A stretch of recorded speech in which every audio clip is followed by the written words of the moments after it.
Halo, selamat sore Tribuners. Anda sedang menyaksikan live update Tribun News edisi Jumat 17 Juni 2022. Sore ini akan kami sajikan informasi teraktual dan menarik yang dilaporkan secara langsung oleh reporter lapangan kami. Bersama saya, Mesa Desirait, inilah live update selengkapnya. Sebuah video pemindahan beberapa ekor sapi yang diyakini dilakukan di Pelabuhan Samarinda viral di media sosial dan ramai diperbincangkan.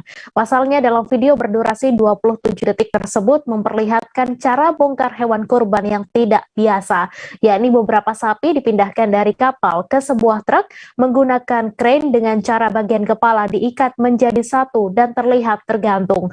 Untuk informasi selengkapnya akan disampaikan langsung oleh wartawan Tribun Kaltim, Rita Lavenia yang kini sudah terhubung bersama kami. Silakan Rita.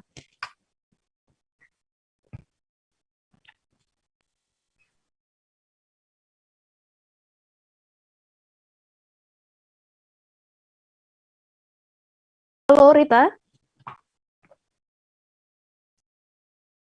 Ya, halo Mei dan Tribuners. Mohon maaf ada kesalahan teknis tadi ya.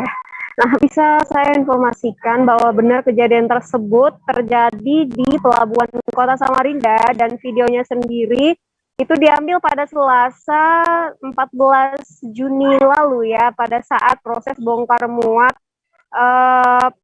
sapi-sapi kurban yang datang dari Kupang, NTT.